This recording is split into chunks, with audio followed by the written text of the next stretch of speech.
el propósito de este video es, mediante ejemplos, poder ver la importancia de las condiciones del principio de inducción completa. El principio de inducción completa que consta de las siguientes partes. Primero, la base inductiva. ¿Qué significaba eso? Significa que la proposición que queremos demostrar tiene que ser válida para algún primer valor de n, ¿sí? Podemos decir que se cumple para n igual vamos a poner n sub 0 para indicar un valor inicial que esté verificando nuestra propiedad. Y el paso inductivo, que es bajo la suposición de que se cumple para un natural h, entonces consigamos probar que se cumple para el natural siguiente. Estos son los pasos que se tienen que cumplir para que la demostración de mi propiedad esté completa y pueda decir que por inducción completa eso es cierto. Entonces, vamos a tomar los siguientes ejemplos. Vamos a considerar esta fórmula que depende de n, donde n es un natural, y que se le atribuye a Leonhard Euler, por lo menos haberla analizado por allá por mediados de 1700. ¿Qué tiene de especial esta fórmula? Bueno, vamos a evaluarla para algunos valores naturales. Por ejemplo, vamos a evaluarla en 0 y esto nos va a dar 41. Vamos a poner ahora 1 en el lugar de la n y entonces el número que nos va a quedar es 1 al cuadrado más 1, vamos 2, más 41, 43. F de 2 es 47. ¿Qué tienen de especial estos resultados que nos está dando al evaluar con los números naturales esta fórmula? Bueno, lo que tienen de particular es que todos estos números que vienen dando son números primos. Sí, efectivamente, si continuamos, por ejemplo, f de 10, ¿sí?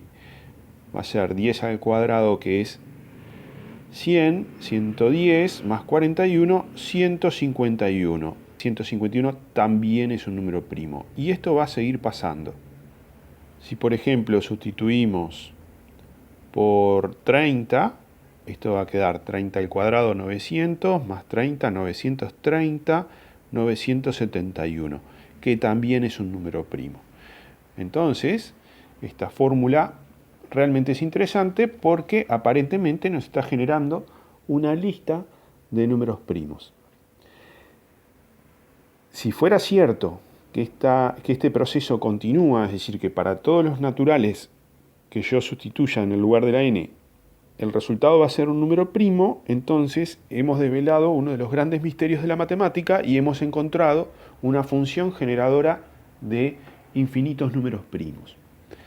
La mala noticia es que esto no es cierto porque efectivamente existen valores para los cuales no da primo. Por ejemplo, si sustituimos por 41, ¿sí?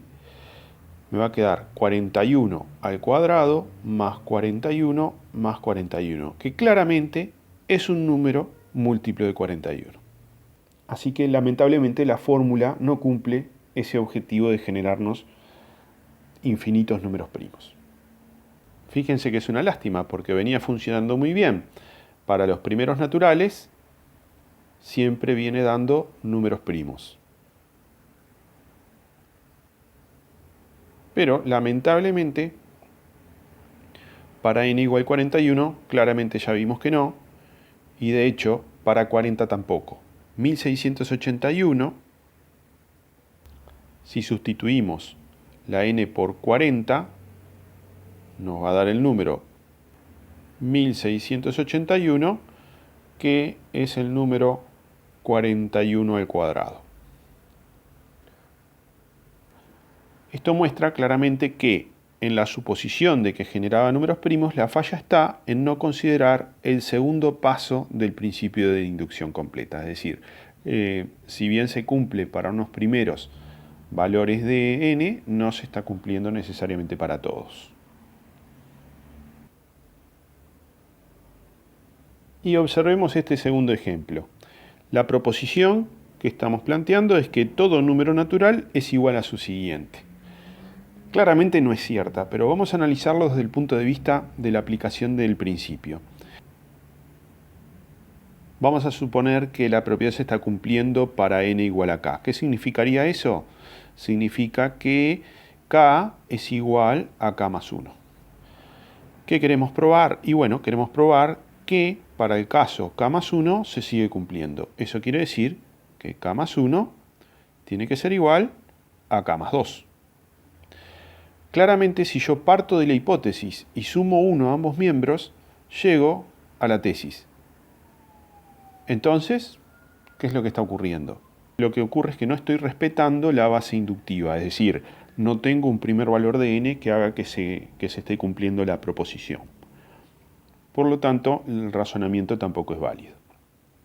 Finalmente, vamos a proponer un ejemplo en donde apliquemos el principio de manera correcta. Vamos a ver. Vamos a proponernos obtener una fórmula para sumar números impares, es decir, números naturales impares consecutivos desde 1 en adelante. 1 más 3 más 5 más 7, etcétera, etcétera. Bien, entonces observemos lo que va ocurriendo. Intentemos hacer una conjetura. Entonces vamos a poner primero 1, que sería el primer sumando, y el resultado de la suma sería 1. Consideremos los dos primeros sumandos, 1 más 3, el resultado es 4. 1 más 3 más 5, el resultado es 4 más 5, que es 9.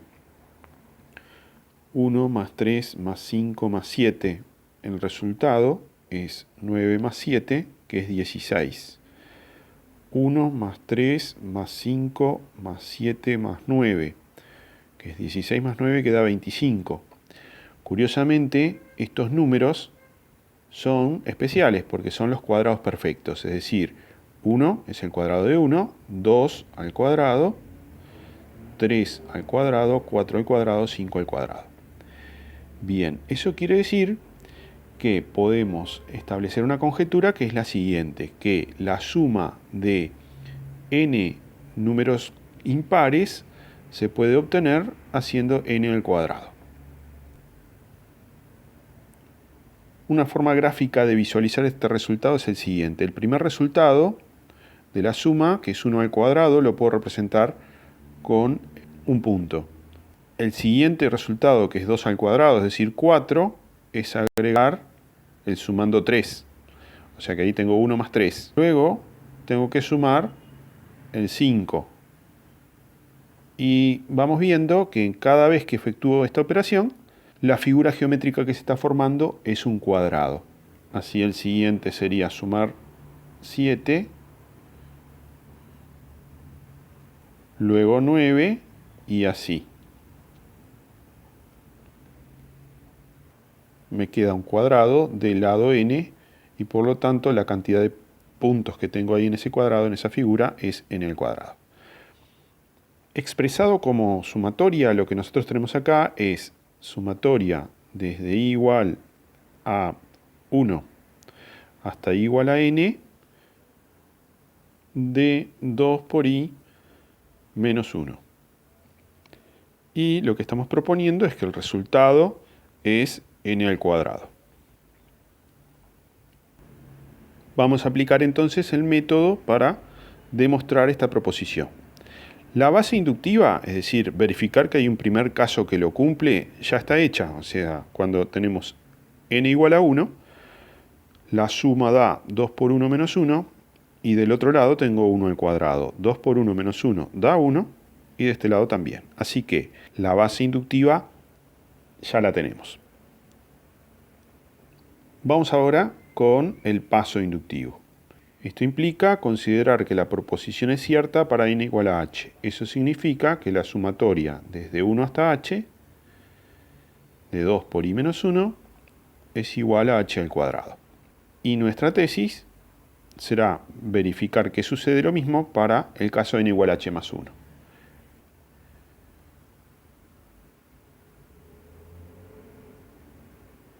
Bien, entonces ahora trabajamos del lado de la izquierda, descomponiendo esta suma para hacer aparecer la que tenemos en la hipótesis, es decir, desde igual a 1 hasta igual a h, más lo que haga falta para completar hasta h más 1, que eso es un solo término, que es el que obtenemos cuando sustituimos la y por h más 1. Con lo que nos queda que por acá tenemos la hipótesis, es decir, h al cuadrado, y acá tenemos que sustituir por h más 1, la y por h más 1. Desarrollamos y reducimos, así que nos queda h al cuadrado más 2h más 1. Y del otro lado también, del otro lado tengo que hacer el cuadrado del binomio y nos queda h al cuadrado más 2h más 1. Efectivamente, llegamos a la conclusión de que, bajo el supuesto de que se cumplía para h, también se va a cumplir para el caso siguiente h más 1. Y al tener las dos condiciones del principio, podemos afirmar que esta proposición es válida, así que tranquilamente, si quiero hacer, por ejemplo, la suma de los primeros 1000 impares naturales consecutivos, esa suma va a dar 1000 al cuadrado.